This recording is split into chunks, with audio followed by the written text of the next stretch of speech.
बिस्मिल्लाहिर्रहमानिर्रहीम। Hello everyone, अस्सलाम वालेकुम। मैं हूं आपका host consultant medical specialist doctor Tanveer Arshad Chaudhry. आप देख रहे हैं programme health special on special TV. सुनते कानों देखती आंखों को डॉक्टर तनवीर अरशद चौधरी का सलाम मोहब्बत। जैसे कि हमारी तमाम ऑडियंस जानती है कि हमने हमेशा करंट इशू को टाइटल करने की कोशिश की है। आज का जो हमारा प्रोग्राम है इसमें हम बात करेंगे कि एनेस्थीसिया बेसिकली एक डिपार्टमेंट है जो आप किसी भी सर्जरी में जब जाते हैं तो वहाँ पे एक बेहोशी का डॉक्टर होता है जो प्रॉपर आपको किसी भी सर्जरी के लिए सर्जन जब आपको क्वालिफाई करता है उसके बाद फिर एनेस्थीसिया की एक राय ली जाती है, फिर देखा जाता है कि इसकी सर्जरी के अकॉर्डिंगली क्या प्रोसीजर अडॉप्ट करना है। इसके ऊपर हम बात करेंगे। इसी तरह रेमाटोलॉजी एक फील्ड है जहाँ पे हम देखते हैं कि जॉइंट के जो मसाइल होते हैं ज़्यादातर लोग आर्थोपेडिक सर्जरी के पास जाते हैं, फौरी तौर पर रिप्लेसमेंट करवा लेते हैं, या वो उसको ऑपरेशन को ही वो समझते हैं कि हड्डियों के डॉक्टर सिर्फ ऑपरेशन ही करते हैं।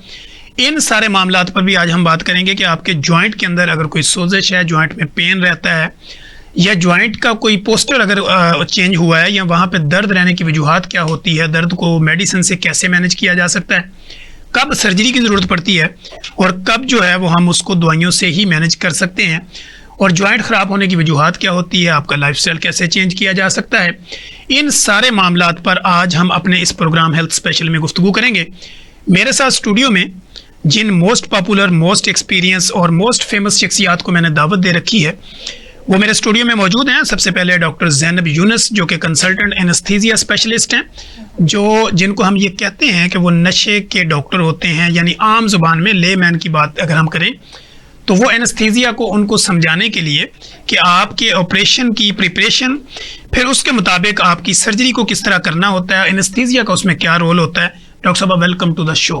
Thank you so much, it was really first of all तो डॉक्टर साहब थैंक यू सो मच कि आपने अपने कीमती वक्त में से टाइम निकाला, और हमारी ऑडियंस के लिए कुछ सवाल जवाब होंगे वो हम आगे जाके आपसे करेंगे। Thank you so much, it's pleasure to be. इनके साथ ही हमारे साथ स्टूडियो में most youngest, most popular, most famous consultant rheumatologist doctor हमारे पास मौजूद हैं, डॉक्टर आसिफ इस्लाम साहब, जो कि हमारे कॉलीग भी हैं, दोस्त भी हैं, हमारे सीनियर भी हैं। तो सर से भी जब हम बात करेंगे तो जॉइंट्स के मुतल्लिक़ करेंगे। सर चूँकि कंसल्टेंट रेमाटोलॉजिस्ट हैं और जॉइंट के ऊपर अपनी एक्सपर्टीज़ रखते हैं और लाहौर में अपनी खिदमात अंजाम दे रहे हैं, जो कि प्राइवेट हॉस्पिटल्स में भी है और इसके अलावा ट्रस्ट हॉस्पिटल में भी है। Sir, welcome to the show. बहुत शुक्रिया सर। मैं चाहता हूं कि अगर आपकी इजाज़त हो तो मैं भाभी से आगाज़ करूं। लेडीज़ फर्स्ट उस पर कर दें। तो डॉक्टर साहब, फर्स्ट ऑफ ऑल तो मैं ये जानना चाहूँगा कि ज़ैनब यूनुस से आपने कंसल्टेंट एनेस्थीसिया स्पेशलिस्ट बनने तक का जो सफ़र है, इसमें आपको क्या हर्डल्स आई, किस तरह आपने यहाँ तक पहुँची? Okay, so I would start definitely जैसे जर्नी स्टार्ट होता है सिंस वेरी बर्थ। आपको पता है हमारी यूजुअली जेनेरिकली यही हमारी नेशन में ज़्यादा प्रिडोमिनेंट होता है कि डॉक्टर बनना है या इंजीनियर बनना है। तो बचपन से ही पेरेंट्स ने जैसे इनकलकेट कर दिया कि अब्बा का ख्वाब था तो उन्होंने कहा चलो मैं सबसे बड़ी बेटी तो जी डॉक्टर ही बनना है। ठीक है। तो बस बचपन से सुना ही है कि डॉक्टर बनना है, तो बस उस तरफ चल पड़े। Then moving on to metric and then FSC, I did FSC from Connect College, and then my MBBS is from Ilham Iqbal Medical College. And while doing my house job, so I did 4 rotations जैसे house job में routine में होती हैं। So during those rotations like medicine, surgery, there was ENT and pulmonology. So I realized that I am more inclined toward a field जिसमें जो immediate relief वाली बात हो। So मुझे वो चीज़ ज़्यादा fascinate करती है कि जिसमें patient को जो है ना वो immediate relief मिल सके। मूविंग ऑन टू दैट, उसके बाद जब आई फर्दर एक्सप्लोर्ड, क्योंकि during MBBS you don't have any exposure with the domain of anaesthesia. So while doing my surgical rotation उसी टाइम पे आपको रियलाइज़ होता है कि अच्छा there is somebody who is behind the curtains and they are playing more important role than the surgical team, because they are the one who are catering you during the surgery, they are managing all the complications and everything. So that was the time I realized that maybe I want to do something as an intensivist or as an anesthetist. Then I moved with my training. I did my training from Lahore General Hospital with Professor Dr. Jawdat Salim. He's one of the famous names. So I did my DA from there. Then I did a lot of certifications in regional anesthesia and pain management. And currently I'm working in Mayo Hospital as a senior reg. Now my journey of fellow anesthesia is almost about to end in the next 4 months. So Excellent. this is how I, landed here. ठीक है। तो यहाँ पे आके आपको health special में बैठ के क्या feelings I? I'm very obliged actually. The point being is, general population में there is no awareness about anesthesia. वही आप वाली बात जैसे आपने बताया, नशे के डॉक्टर लोग इस बात पे मजाक बनाते हैं, बल्कि बहुत सारे लोग तो इस बात को जैसे हम साइकोलॉजिस्ट की बात करें तो लोग उनको कहते हैं ये पागलों का डॉक्टर है, बिल्कुल. एंड द पॉइंट बीइंग कि लोगों को इस चीज़ की पेचीदगियों का अंदाज़ा ही नहीं है कि एनेस्थीसिया का क्या इंपॉर्टेंट रोल है. एंड बहुत सारे लोग ये समझते ही नहीं है कि डॉक्टर होते हैं जो कि एनेस्थेटिस्ट होते हैं. ऐसी सो उनके जहन में ये आइडियोलॉजी ही नहीं है कि we are also doctors and this is the most specialized domain as a physician. आप अगर in the overall world you go over and you review, so the anesthetists are the most overrated physicians, because abhi currently 2 days before it was the World Anesthesia Day, and out of the research from America and UK, they said the physicians who played the most critical role in reducing the mortality, they are the anesthetist. So I think it's a very good platform. I'm very obliged again. I'm very thankful to you, to bringing into light to this domain, so that लोगों को समझ में आए कि अच्छा जी बेहोशी वाले का क्या किरदार है. अच्छा, जो हमारी अभी नई आने वाली जनरेशन है, जो एचओज होते हैं, आगे किसी स्पेशलिटी में जाना चाहते हैं, तो आप उनको क्या रिकमेंड करती हैं कि उनको एनेस्थीसिया में जाना चाहिए? द रिकमेंडेशन, मैं किसी को ये नहीं कहूँगी कि फोर्सफुली जाए. करना वो चाहिए जो आपको दिल से अच्छा लगे. ठीक है. Anaesthesia is a very good field. ठीक है. इट्स वेरी रिवॉर्डिंग और बहुत चैलेंजिंग है. It's like a roller coaster ride कि आप एक टाइम पे मरीज को पूरा you are giving them sleep just like death, and then you are waking them up. तो जिन लोगों को थ्रिल का शौक है, they should definitely join anesthesia. So it's like adrenaline rush. You are always standing on a cortisol bomb. तो I think those who जिनको शौक है इस चीज़ का, वो definitely join करें. But again I would recommend कि किसी को भी कोई चीज़, because it's a lifelong thing. तो आपने पूरी ज़िंदगी साथ लेके चलनी है. आपका जो प्रोफेशन है, it's not going to stay with you for a day or two. It's going to stay with you till your death. तो आप वो चीज़ चूज़ करो जिसमें आप खुश हो, बिकॉज जो चीज़ आप खुश होकर करते हो उसमें आप अच्छा डिलीवर करते हो, आपकी एक्सीलेंस भी आती है. बट एज पर फील्ड की बात करें तो it's amazing. The world is moving toward critical anaesthesiologist, pain anaesthesiologist. Now the world is moving toward the pain free things. तो द पेन वाला जो पूरा का पूरा डोमेन है, दैट कम्स अंडर एनेस्थीसिया. तो जिन लोगों को पेन करने का शौक है, they should join it. Okay, excellent. Doctor साहब, हम दोबारा आपकी तरफ आएंगे. डॉक्टर आसिफ इस्लाम साहब हमारे साथ मौजूद हैं. सर, हमने जब फर्स्ट सेशन किया था तो उसमें भी हमने काफ़ी चीज़ें कवर की थी. फर्स्ट ऑफ ऑल तो मैं ये चाहता हूँ कि हमारी जो ऑडियंस है उसको रेमेटोलॉजिस्ट के पास कब जाना चाहिए? अच्छा, जैसे कि हमने पिछले प्रोग्राम में भी ये चीज़ डिस्कस की थी कि हमारी आवाम को जो है ना, वो अभी तक रूमेटोलॉजी का पता ही नहीं है. रूमेटोलॉजिस्ट है कौन? ठीक है. तो आवाम के लिए मैं बेसिकली सिर्फ ये बताना चाहूँगा कि रूमेटोलॉजिस्ट, जिस तरह से हर फील्ड में 2 तरह के डॉक्टर्स होते हैं. एक सर्जरी के डॉक्टर्स होते हैं और एक वो जो मेडिसिन से ट्रीट करते हैं. तो हम रूमेटोलॉजिस्ट वो डॉक्टर्स हैं जो कि जोड़ों की जो दर्दें होती हैं, जोड़ों में सोजिश आ जाना, जोड़ों में दर्द है, उसमें पट्ठों का खिंचाव है, कमर दर्द है, मुख्तलिफ़ किस्म की जो ये पट्ठों से अमराज और जो जोड़ों के अमराज हैं, उनका जो मेडिसिन के ज़रिए इलाज किया जाता है उस वो रूमेटोलॉजी के डोमेन में आता है. और ख़ासतौर पे ऑटोइम्यून डिजीज़ जो होती हैं, जैसे गैंठिया का मर्ज़ है, वो सारी चीज़ें जो है ना रूमेटोलॉजी में आती हैं. ठीक हो गया. सर, जैसे गैंठिया का हमने जिक्र किया, गैंठिया होने की वजूहात आपकी नज़र में क्या है? मेरी नज़र से ज़्यादा हम जो है ना, जो रिकमेंडेशंस हैं, जो दुनिया में जिस चीज़ पे रिसर्च हो चुकी है, उसमें ज़्यादातर जो है ना वो जेनेटिक्स हैं. ख़ासतौर पे आपके पेरेंट्स में किसी को है या बड़े बुजुर्गों में से किसी को रहा हो बीमारी, उनमें ज़्यादा होता है. लेकिन ये 100% नहीं है. ठीक. लाजमी नहीं कि आपके पेरेंट्स में नहीं है तो आपको हो नहीं सकता. ठीक.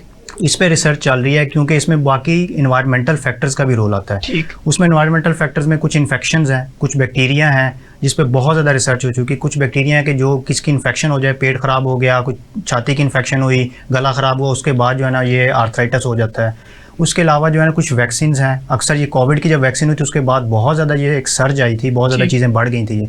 उसके अलावा बाज़ बात कभी कुछ सर्जरी होती है. अक्सर हमारे पास ख़वातीन आती हैं कि जी हमल हुआ, डिलीवरी हुई, उसके बाद से जो है ना गैंठिया का मर्ज़ शुरू हो गया. उसमें बाज़ बात ये जो सर्जरी होती है उससे हो सकता है, कोई इन्फेक्शन हो गई, कोई किसी किस्म की बाज़ बात ये चीज़ें होती हैं.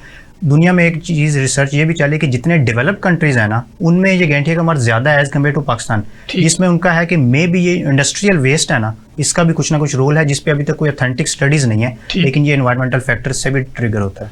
ठीक हो गया. अच्छा सर जी, हमारे मुल्क समेत दुनिया में अगर देखें तो रेमेटोलॉजिस्ट की जो शॉर्टेज है, इसकी क्या वजूहत है? लोग चूंकि इस तरफ क्यों नहीं आना चाहते, या रेमेटोलॉजिस्ट कम क्यों हैं?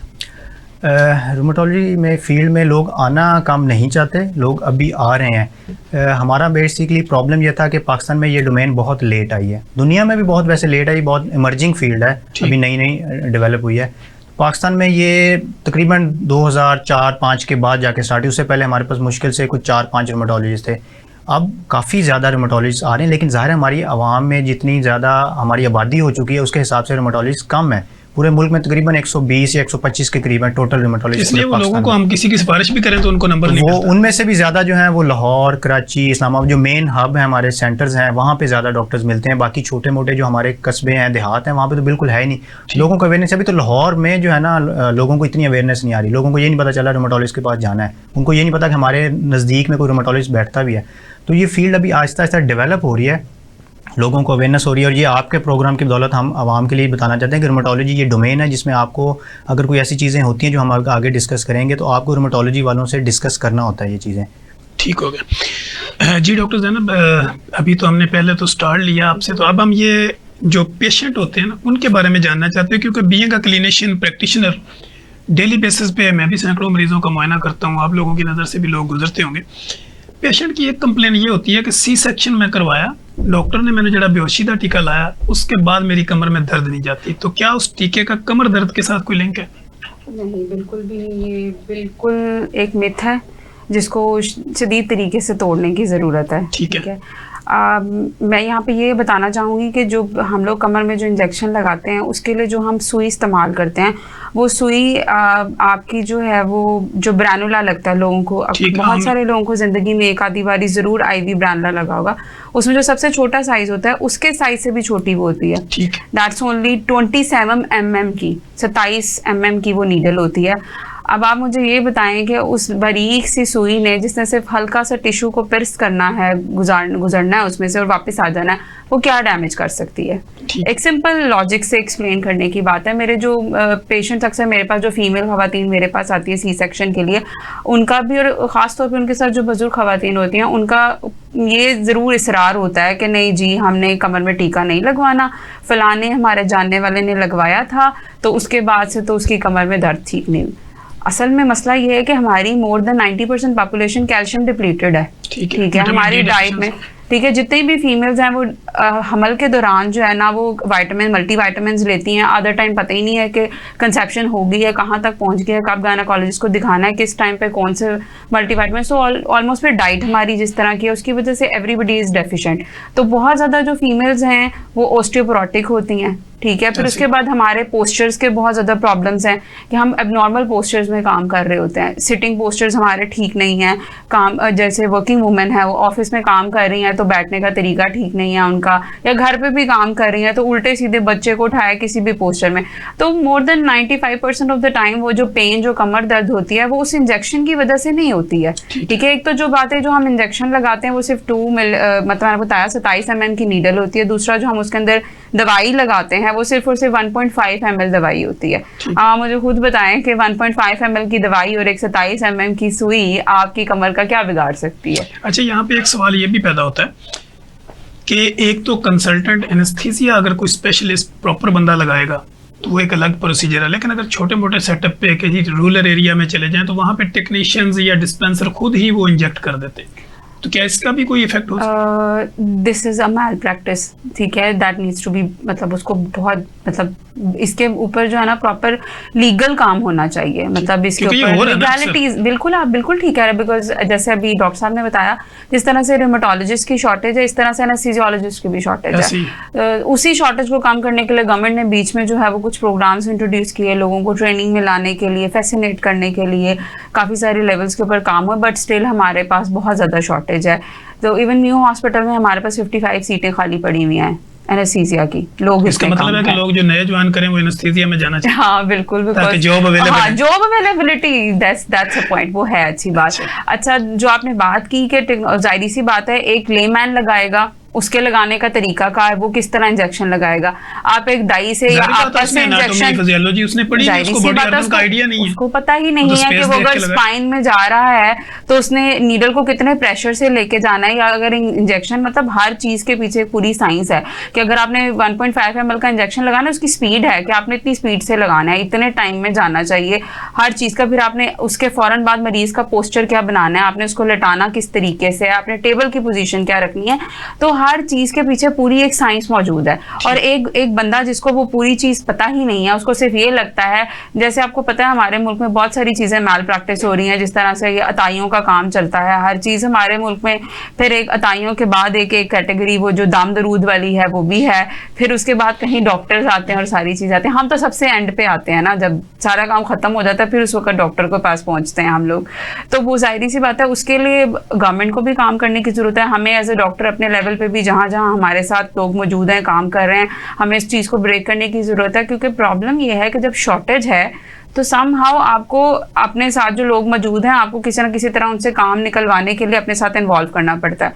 वो डायरेक्टली और इनडायरेक्टली आपको देख के सीख जाते हैं। जब वो सीख जाते हैं तो वो कहीं पे जाके उनका मजबूत होता है, लेकिन चूंकि बेसिकली उनको बाकी चीज़ों का आइडिया नहीं होता। बिल्कुल जी डॉक्टर साहब, अगर हम जैसे जॉइंट्स के ऊपर बात करते हैं हमेशा, आजकल हम देख रहे हैं टीनेजर्स जो मेल फीमेल हैं उनमें भी जॉइंट्स के प्रॉब्लम आ रहे हैं। तो क्या आपकी प्रैक्टिस के अंदर भी कुछ ऐसे पेशेंट रिपोर्ट होते हैं जिनकी एज कम है, यंगस्टर हैं, और वो जॉइंट पेन या गैंठिया के साथ आते हैं? अच्छा, जो गैंठिया है ना वो है ही नौजवानों में ज़्यादा होता है, वो यंगस्टर में ज़्यादा है। अच्छा। ओल्ड एज में बहुत कम होता है, ठीक है, वो बहुत रेयर होता है। कुछ जो है ना 50-60 के बाद बड़ा रेयर है, ज़्यादा वो है ही यंगस्टर में। अब उसमें दो टाइप्स हैं उसकी आर्थराइटिस की, ठीक है। एक वो होता है जो गैंठिया, जिसको हम आम अल्फाज में कहते हैं। गैंठिया जो है ना वो वैसे ही फीमेल में ज़्यादा कॉमन है, क्योंकि जितनी भी ऑटोइम्यून हमारी डिजीज़ हैं, जितनी ये गैंठिया है, बाकी जितनी भी हैं, वो सारी ज़्यादातर फीमेल्स में ज़्यादा कॉमन है। ठीक है। वो आता ही यंगस्टर्स में ज़्यादा है। लेकिन एक दूसरी टाइप होती है जिसको हम कहते हैं कि ये ऑस्टियोआर्थराइटिस, ठीक है, जो घुटनों का गैंठिया, जो उम्र के साथ साथ, ठीक, जो जोड़ होता है उसमें टूट फूट होनी शुरू हो जाती है, कार्टिलेज जो है वो डैमेज हो जाती है, उसकी वजह से जो होता है ना वो बेसिकली यंगस्टर में नहीं होना चाहिए, ठीक, वो ओल्ड एज में होता है। लेकिन यंगस्टर्स में भी आ रहा है, उसमें दो चीज़ें हमने देखनी होती हैं। या तो उसकी अंडरलाइन कोई कॉज है, कोई ऐसी चीज़ है जो कि सिंपल एज फैक्टर नहीं है। इट मीन्स बाज़ का कुछ ऐसे होते हैं जिनमें कोई जेनेटिक चीज़ें होती हैं, कुछ जेनेटिकल डिजीज होती हैं, उनकी वजह से भी, कंजेंटल डिजीज, उनकी वजह से ये ऑस्टियोआर्थराइटिस हो रहा है। या आजकल 35-40 तो बड़ी कॉमन एज हो गई है फीमेल्स में, खासतौर पे फीमेल्स में 35 से 40 साल की उम्र में बहुत ज़्यादा ऑस्टियोआर्थराइटिस आ रहा है। उसकी 2 से 3 वजूहत हैं। फैमिली हिस्ट्री, ये मेरी मदर को भी था, नानी को भी था, दादी को भी था, उनमें ज़्यादा कॉमन है। दूसरी चीज़ है कि आपकी डाइट मॉडिफिकेशंस, आपकी डाइट कैसी है।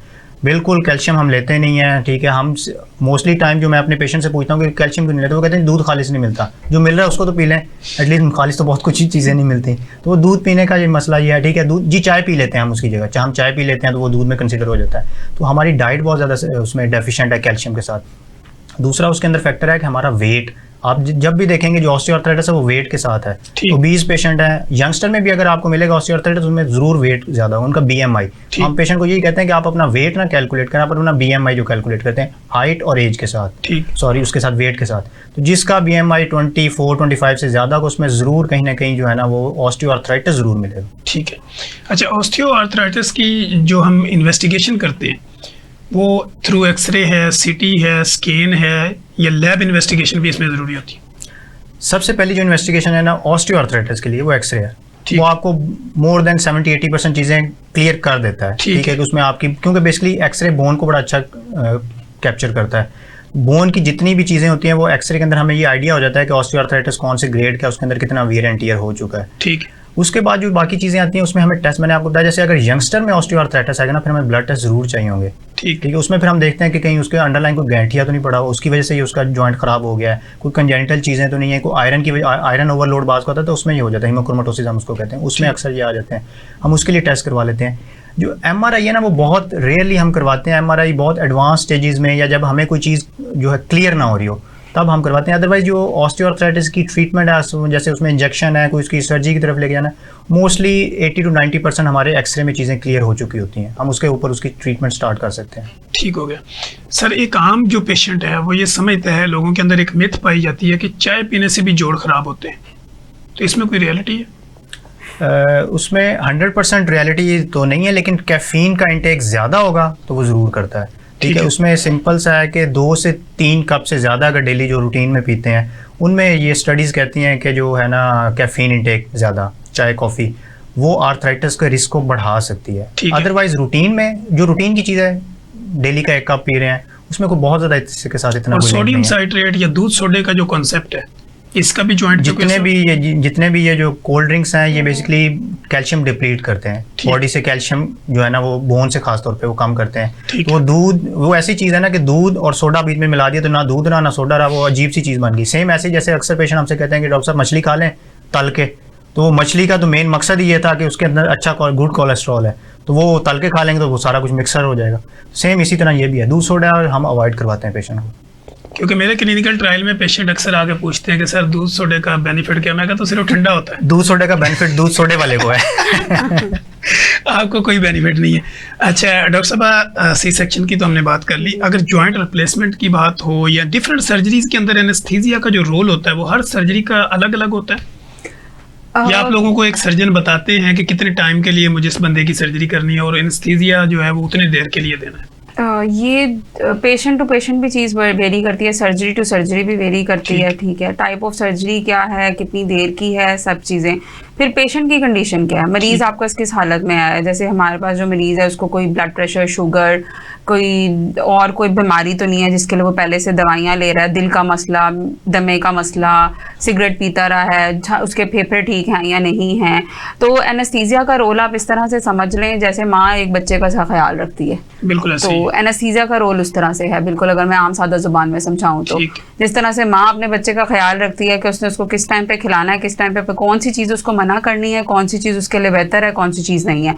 तो एनेस्थीसिया वाले का जो रोल शुरू हो जाता है वो सर्जरी से बहुत पहले शुरू हो जाता है। हम उसको कहते हैं pre op assessment. Pre op का मतलब है कि ऑपरेशन से पहले। ठीक है, ऑपरेशन से पहले जब सर्जन ने आपको डिसाइड कर लिया, किसी भी बेशक वो गवर्नमेंट सेटअप है या वो प्राइवेट सेटअप है, जब सर्जन ने डिसाइड कर लिया कि मैंने इस मरीज की ये सर्जरी करनी है, फलाने दिन पे करनी है, तो फिर आपको वो रेफर करता है मरीज को एनेस्थीसिया वाले के पास। वो कहता है कि आप बेहोशी वाले डॉक्टर के पास जाएं और आप उनसे मशवरा लें। वो फिर आपको बताएंगे कि आपको कौन सी, अब बेहोशी की भी आपको पता है बहुत सारी टाइप्स हैं, जैसे कि जनरल एनेस्थीसिया जिसमें पूरा बेहोश करते हैं हम, रीजनल एनेस्थीसिया, फिर अब हम लोग उससे रीजनल से भी आगे, मतलब जिसमें सिर्फ लोगों को शायद कमर में टीके का पता है, लेकिन रीजनल से भी आगे अब आइसोलेटेड पेन एरियाज के ऊपर आ गए। सिर्फ अगर अंगूठे की सर्जरी है तो सिर्फ अंगूठा सुन्न होगा। बिल्कुल।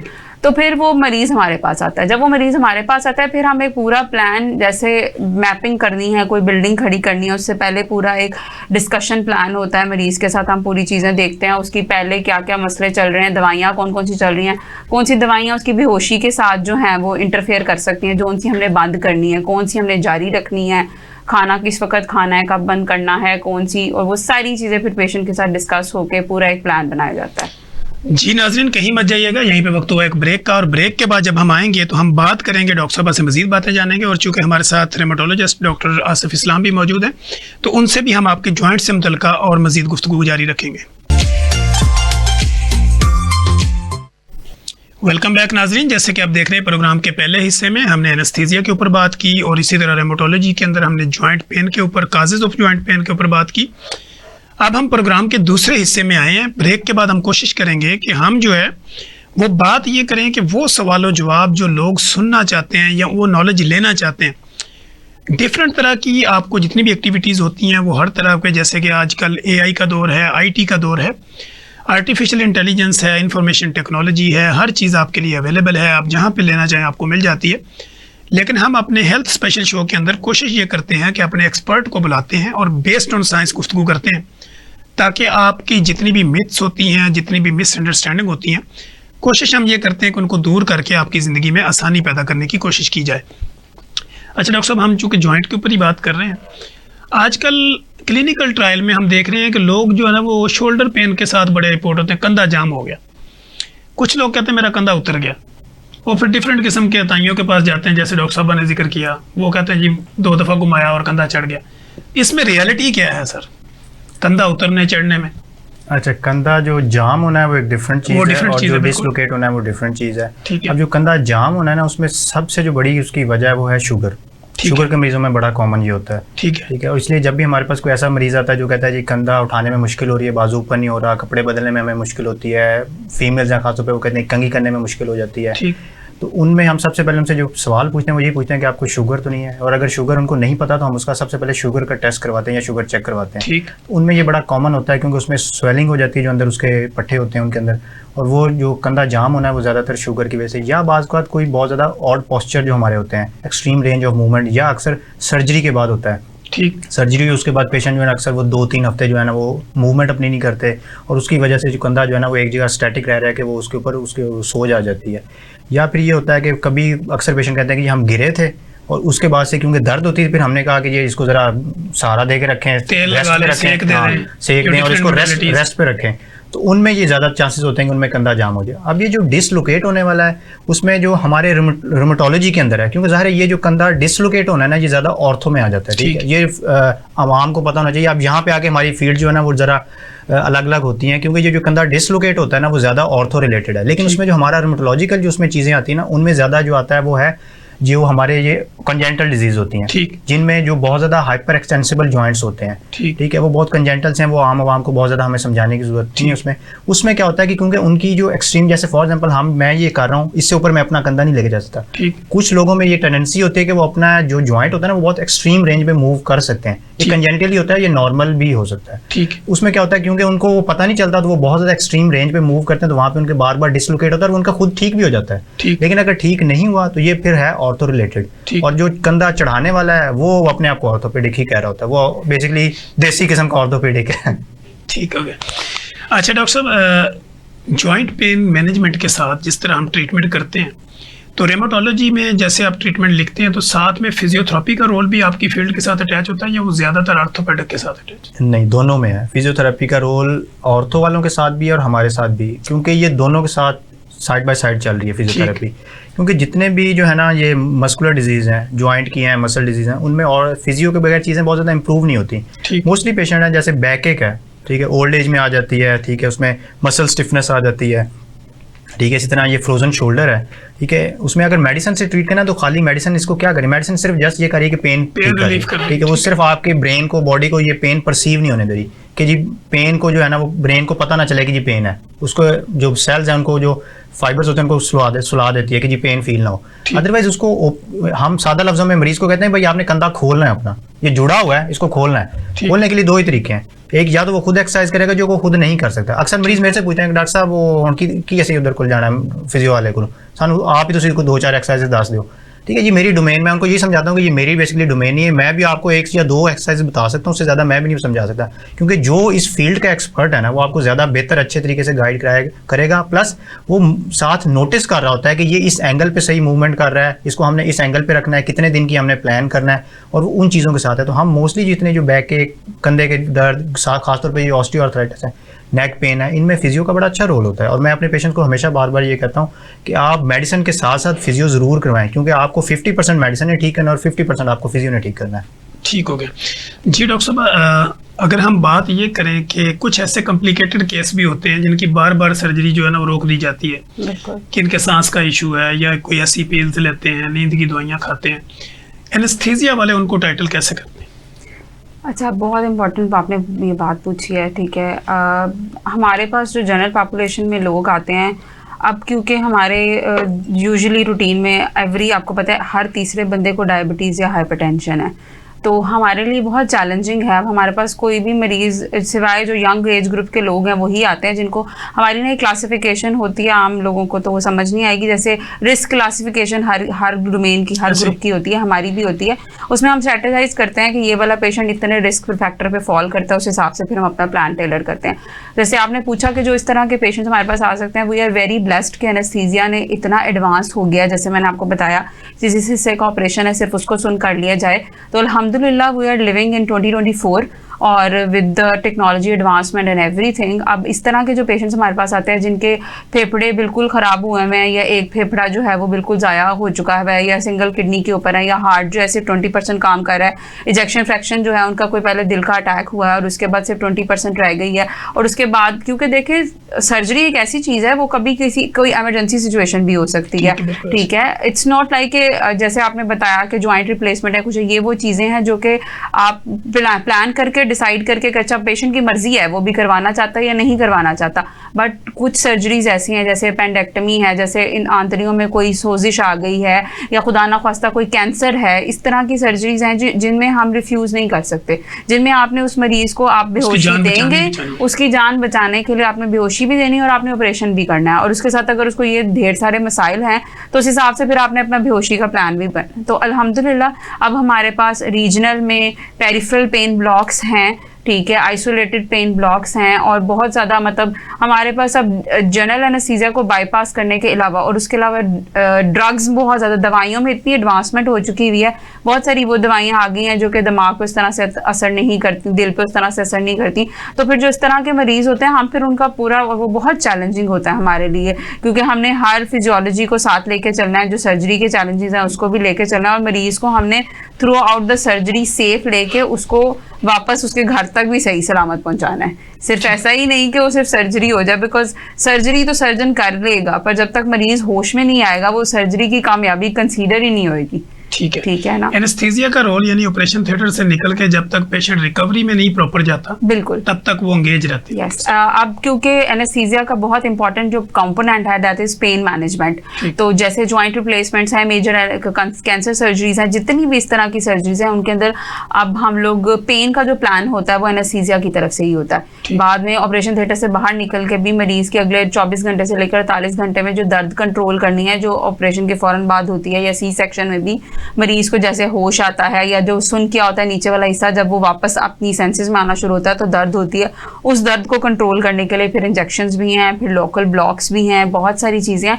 तो एनेस्थीसिया अल्हम्दुलिल्लाह बहुत एडवांस कर चुका हुआ है और हम लोग उस इरा में रह रहे हैं, डेली बेसिस के ऊपर कोई ना कोई नई चीज़ आ रही है। वो लकी कि अब आई वुड से कि देयर इज़ नथिंग, पहले एक ज़माना होता था जब ये कहते थे इस मरीज़ को बेहोशी नहीं दी जा सकती, अब ये चीज़ ऑब्सोलीट हो चुकी है। वो कहते हैं there is nothing like this के जिसको आप एनेस्थेटाइज ना कर सकें। आपने चीज़ों को प्लान आउट करना है, आपने उस हिसाब से दवाई कम ज़्यादा करनी है, but you have to offer anaesthesia to every person जो भी प्रॉब्लम है। तो ये है कि अब अल्हम्दुलिल्लाह we have so many things with us. ठीक है। अच्छा डॉक्टर साहब, दूसरा ये हम देखते हैं कि पेन फ्री उन्होंने लिखा होता है कि डिलीवरी हो रही होती है, तो पेन फ्री डिलीवरी में एनेस्थीसिया का रोल कितना होता है? Pain free delivery is all about anaesthesia, there is no role of surgeon in that.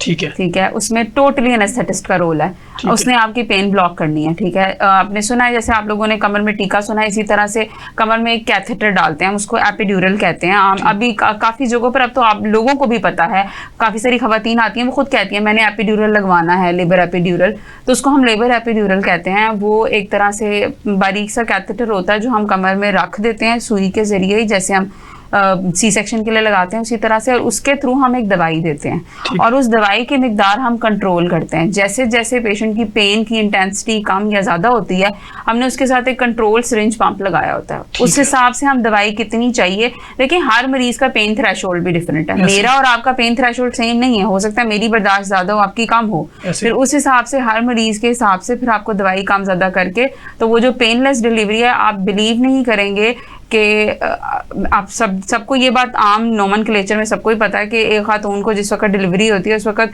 Almost कोई 50 से 100 हड्डियां टूटने के बराबर की दर्द होती है, और अब अगर आप वो प्रोसेस को आसान कर देते हैं तो उसमें मदर कितनी कंफर्टेबल हो जाती है, उसके बाद जो जितनी एक्टिव और हैप्पी मदर होएगी ना वो उतना अच्छा अपने बेबी को बाद में immediately after the delivery cater कर सकेगी। तो पेन फ्री होना एक माँ का इट्स वेरी इंपॉर्टेंट, क्योंकि अगर वो खुद अजियत और तकलीफ में होगी तो वो इमीडिएटली ना अपने बच्चे को संभाल सकती है ना अपने आप को संभाल सकती है, और वो पूरी फैमिली पे बर्डन भी है ना फिर।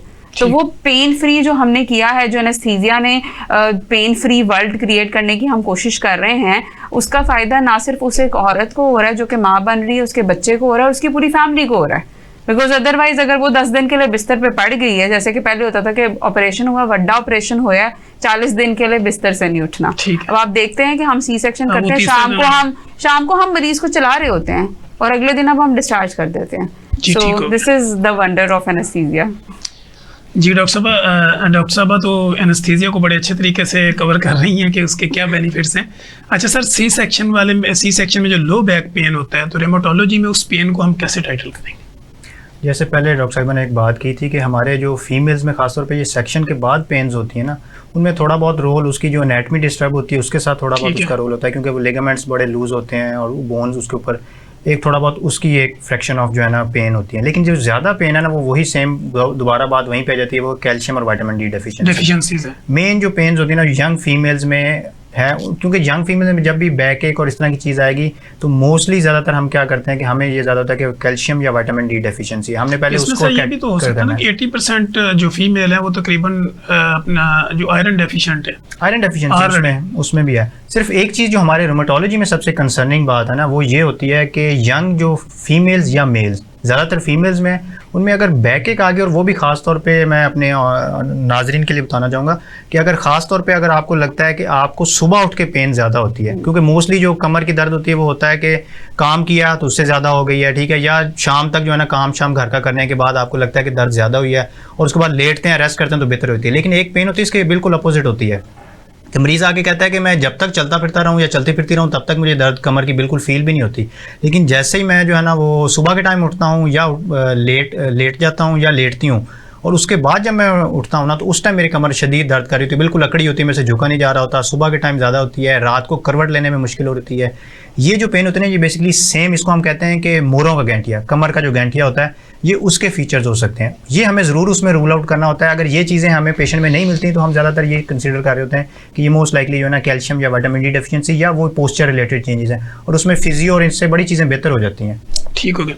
अच्छा सर, डिफरेंट हम फंक्शंस में जाते हैं, डिफरेंट डॉक्टर्स की गैदरिंग में जाते हैं, गाला डिनर्स, डिफरेंट इस तरह की जो चीज़ें होती हैं, वहाँ पे हम ऐसी डॉक्टर्स भी, हमारी कॉलीग्स भी मिलती हैं और डिफरेंट और गेस्ट भी मिलते हैं जिनको ना हील के अंदर पेन रहता है. अब क्या ये वो अपना जो शूज़ का इस्तेमाल है, जूतों का इस्तेमाल है, उससे भी इसका इफेक्ट होता है, या वैसे कोई हड्डियों की बीमारी है कि लोगों की एडी में दर्द रहना? अच्छा, एडी में दर्द में फिर वो ये है कि हर चीज़ में ना बहुत सारी वजूहत आती हैं, ठीक है. उसमें बड़ी कॉमन सी जो होती है ना, जो सबसे पहले हमें देखना होता है वो फ्लैट फुट होता है. अक्सर लोगों का ना वो नीचे आर्च नहीं बनती जो फुट के नीचे होती है, बिल्कुल फ्लैट होता है जो बिल्कुल नीचे साथ फर्श के साथ लग जाता है. उनमें ज़्यादा रिस्क होता है, ठीक है, क्योंकि वो प्रॉपरली उसकी एक आर्च नहीं बन रही होती, तो उनमें ज़्यादा ये जो एडी के दर्द, नीचे पंजे का दर्द जो होता है ना उनमें ज़्यादा होता है. खासतौर पे अगर वो हील वाला जूता या कुछ ऐसा पहनेंगे उनमें ज़्यादा ये दर्द जो है ना वो बढ़ जाएगा. ठीक. फिर कुछ बाज़ औक़ात ये होता है कि एक होता है वो जो जिसको हम कहते हैं प्लांटर फेशाइटिस, बड़ा कॉमन है. उसमें होता है कि जो एडी है और नीचे जो पैर का पंजा होता है उसके नीचे बिल्कुल एक छोटा टिश्यू पेपर लाइक एक छोटी सी थिन सी लेयर होती है, उसके अंदर स्वेलिंग हो जाती है, या फिर उसके अंदर जो विद एज या विद जो है ना अक्सर लोग ट्रॉमा की वजह से उनमें वियर एंड टियर आ जाती है, उसकी वजह से पेन होती है. और ये खासतौर पे उन लोगों में होता है जो बहुत ज़्यादा काम करते हैं, वर्किंग वुमेन जो होती हैं, ठीक है, या ये जो होते हैं जो बहुत ज़्यादा जिनका फील्ड वर्क होता है, उनमें ये बड़ा कॉमन होता है. उनमें हम ये एडवाइस करते हैं कि एक तो बड़ा सॉफ्ट शूज़ होने चाहिए, ठीक है, उसके नीचे जो उसका सोल है वो बड़ा कंफर्टेबल होना चाहिए. प्लस हम उनको कुछ एक्सरसाइजेज हैं जो बता सकते हैं, हम उनको गाइड करते हैं कि ये करें, और उसके बाद देखते हैं अगर चीज़ें बेहतर हो जाती हैं तो वेल एंड गुड, नहीं तो अदरवाइज हम हील के अंदर ना एक इंजेक्शन लगा देते हैं. ठीक है, उससे चीज़ें बहुत बेहतर हो जाती हैं. फिर इसके अलावा जो है ना हील पेन और फुट पेन जो है ना उसमें गैंठिया इटसेल्फ जो है उसकी पेन जो है ना वो अक्सर हील में भी हो जाती है. एंकल जो अक्सर पेशेंट एंकल को हील में कंसिडर कर लेते हैं. फिर पंजे में अक्सर दर्द होती है. और चौथी चीज़ जो बड़ी कॉमन है वो है ये जो यूरिक एसिड है. ठीक है, यूरिक एसिड जब बढ़ता है उसमें अंगूठे में दर्द, बाज़ को नीचे पैर के पंजे में दर्द हो जाती है, लेकिन वो बहुत ज़्यादा जो है ना वो इतना कॉमन हम उसको नहीं कंसिडर करते जब तक कि किसी जोड़ में सोजिश ना आ जाए. ठीक है, तो फीमेल्स मोस्टली बड़ी आग कहती हैं कि जी वो पैर में या कहीं दर्द है तो वो जो यूरिक एसिड बढ़ा होगा, लेकिन फीमेल में बड़ा कम होता है यूरिक एसिड, बल्कि ना होने के बराबर है. मेल में बड़ा कॉमन है, तो हम मेल में ज़्यादा चीज़ें ये कंसिडर कर रहे होते हैं. अच्छा सर, ऐसे पेशेंट भी हमने देखी हैं कि डिफरेंट प्लेसेस पे जाके हमारे साथ बात भी करते हैं, क्लिनिकल ट्रायल में रिपोर्ट भी होते हैं. वो कहते हैं जी मेरे जॉइंट से ना आवाज़ें आती हैं लेकिन न कोई दर्द नहीं होता किसी तरह का. जब मैं उठता बैठता हूँ या वैसे चढ़ूँ तो मुझे इसमें ना हर तरह के जॉइंट से पेन, इसमें आवाज़ें निकलती हैं लेकिन दर्द नहीं है, बीमारी भी कोई नहीं. तो एज ए कंसल्टेंट रेमाटोलॉजिस्ट ये क्या है? ये पेशेंट बहुत ज़्यादा आगे कहते हैं, मतलब वो आए किसी और कंप्लेंट के साथ होते हैं, मतलब पट्टों में खिंचाव, कमर में दर्द, तो वो अक्सर कह देते हैं डॉक्टर साहब हम नीचे बैठ के खड़े होते हैं ना तो हमारे घुटनों में से आवाज़ आती है. तो मैं उनको बड़ा सिंपल सा आंसर देता हूँ कि वो मेरे भी आती है. तो मुझे भी बताइएगा उसका करना क्या है. इसलिए ये नॉर्मल है, ठीक, नॉर्मल फिनोमेना है, नॉर्मल फिजियोलॉजी है. तो जैसे अक्सर आपने देखा होगा कि कुछ लोगों को ये आदत होती है ये पटाखे निकालने की, जस्ट यही मैकेनिज्म नीचे भी है हमारा, ठीक है। वो ठीक है। बेसिकली छोटा सा उसमें से एयर बबल होता है जो कि निकलता है और वो आप एक साउंड प्रोड्यूस करता है। इसलिए जब एक दफ़ा ये निकालते हैं उसके बाद तकरीबन 30-40 मिनट्स में दोबारा नहीं होता, फिर उसके बाद दोबारा हमें करना होता है, क्योंकि ये बोन पेन नहीं है, बोन की वो उसके आपस में रगड़ खाने से भी नहीं होती।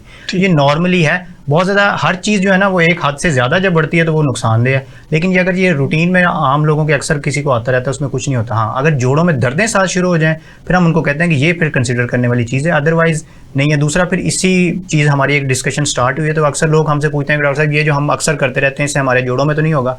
इसमें जितनी भी अभी तक स्टडीज़ हो चुकी हैं वो कहते हैं कि इससे कोई बहुत ज़्यादा जो है ना जोड़ों पे असर नहीं आता, ना इससे जोड़ों की कोई बीमारी होती है, ना इससे जोड़ ख़राब होते हैं। लेकिन ज़ाहिर एक चीज़ का फ़ायदा कोई नहीं है तो उसको करने का भी हमें कोई ऐसा एज भी कोई नहीं है। ठीक है, ये एक हैबिट बनी होती है। हैबिट बनी होती है। अच्छा डॉक्टर साहब, लास्ट हमारे पास 1-1.5 मिनट है। जी। आजकल आपको पता है कि एस्थेटिक का भी दौर चल रहा है। एस्थेटिक में एनेस्थीसिया का कोई रोल है? जैसे पीआरपी वो कहते हैं पेनलेस पीआरपी करवा लें। बिल्कुल, अगेन वही बात है, जहाँ पे भी दर्द का जिक्र आ जाएगा वहाँ पे भी होशी वाले का तो आएगा ही उनका आएगा, लाजमी होगा। बिलाशुबा क्योंकि जहाँ पे भी दर्द खत्म करनी है वो फिर एनेस्थीसिया वाले के बगैर तो नहीं हो सकती। ठीक हो सके। अच्छा, एनेस्थीसिया की जो स्पेशलाइजेशन होती है ये सेम इसी तरह जिस तरह हम लोग जो है ना FCPS है, MCPS है, या कोई लोग MD में चले जाते हैं, जी। तो इस क्राइटेरिया में आप पब्लिक के नाम क्या पैगाम देंगी उन मेडिकल की जो स्टूडेंट्स होंगी कि वो एनेस्थीसिया के रोल को अपना के जो शॉर्टेज है हमारे मुल्क में उसको कैसे पूरा करें? शॉर्टेज को पूरा करने के लिए तो सबसे पहले मैं यही एक तो कहूँगी उनको खुशखबरी ये देना कि जॉब्स अवेलेबल है आपके लिए। हाँ, जॉब देखिए, अब गवर्नमेंट ने इस टाइम पे हमारे पास काफ़ी सारे एनेस्थीसिया टेक्नोलॉजिस्ट के नाम से लोगों ने, मतलब आई वुड से कि बहुत सारे लोग होते हैं जो दिमाग में ये बना लेते हैं कि बस अगर MBBS नहीं हुआ, डॉक्टर नहीं बने तो ज़िंदगी ख़त्म हो गई। अब जैसे हम दुनिया जैसे एडवांस हो रही है तो बहुत सारी नई डोमेन्स डेवलप हो रही हैं। जैसे अब एनेस्थीसिया टेक्नोलॉजिस्ट के नाम से एक आप लोगों को पता होगा, जिस तरह से आई टेक्नोलॉजिस्ट हैं, OT टेक्नोलॉजिस्ट हैं, एनेस्थीसिया टेक्नोलॉजिस्ट के नाम से भी एक कोर्स जो है वो हमारे मुल्क में प्रीडोमिनेंटली चल रहा है, तो बहुत सारे लोग वो कर सकते हैं, उसका काफ़ी अच्छा स्कोप है। उसके अलावा आप लोग जो MBBS करने के बाद जो एनेस्थीसिया में आना चाहते हैं they can do MCPS, FCPS, MD, MS और उसके अलावा DA कर सकते हैं डिप्लोमा, जो कि UHS भी ऑफर करती है, और उसके अलावा के King Edward medical college university में भी हो रहा है। तो definitely we need a lot of anaesthetist on board and I would recommend everybody के it's a very uprising field, और जब आप आएंगे तो आपको समझ आएगा कि कितनी एडवांसमेंट है और आप डेली बेसिस के ऊपर कुछ ना कुछ नया सीख रहे हैं, कुछ ना कुछ नया कर रहे हैं, तो आपको मज़ा आएगा। And I would recommend everybody whosoever wants to join, they are welcome. Thank you so much. Doctor साहब, आखिरी मिनट है हमारे पास, जॉइंट को हेल्थी रखने का फार्मूला पब्लिक के लिए क्या है? पब्लिक के लिए बस 2 से 3 बातें होंगी। एक तो सबसे पहले जो है ना वो जॉइंट्स के लिए जो सबसे ज़रूरी चीज़ है ना वो है वॉक एक्सरसाइज। हम मोस्टली वॉक एक्सरसाइज कम करते हैं, हम हर चीज़ हमारी सेडेंटरी लाइफस्टाइल में चीज़ें जानना शुरू हो गई हैं, तो डेली अपनी जो है ना रूटीन वॉक की या एक्सरसाइज की, योगा, जिम, जो भी मतलब जिसको कंफर्टेबल लगता है वो अपने हिसाब से उसको करें। दूसरी सबसे ज़रूरी चीज़ जो है ना वो वेट रिडक्शन है। जितना वेट बढ़ता जाएगा उतनी चीज़ें जॉइंट्स पे, खासतौर पे जो घुटनों का जो है जोड़ है ना उन पे सबसे ज़्यादा प्रेशर आता है, कमर के जो है मोरे हैं उन पे ज़्यादा प्रेशर आता है, उन पे ज़्यादा मसले आते हैं।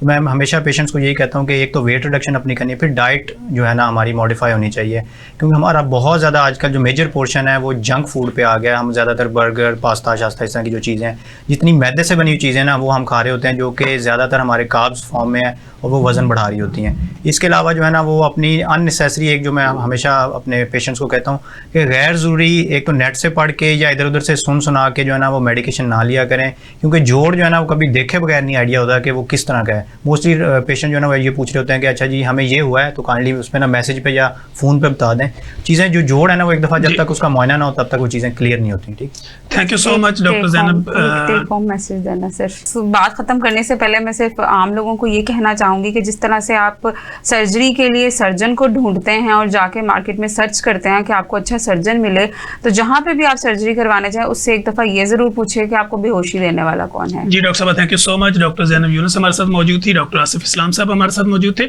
नाज़रीन, आपने देखा कि प्रोग्राम में हमने कंप्लीट डिस्कशन की और कोशिश की कि जो भी सवाल जवाब आप पूछना चाहते हो हमने डॉक्टर साहबान से वही किए और बेस्ड ऑन साइंस गुफ्तगू करके आपकी ज़िंदगी में आसानी पैदा करने की कोशिश की। मुझे, मेरे गेस्टों को, मेरी प्रोडक्शन टीम को इजाज़त दीजिए। अगर आपको हमारे इस प्रोग्राम से मुतल्लिक़ किसी भी तरह की कोई भी सवाल जवाब हो तो कमेंट बॉक्स में आइए, कमेंट कीजिए, हमारी आवाज़ को स्ट्रॉन्ग कीजिए। हम दोबारा एक नए गेस्ट के साथ, नए सवाल जवाब के साथ दोबारा हाज़िर होंगे। तब तक के लिए इजाज़त दीजिए। अल्लाह हाफिज़।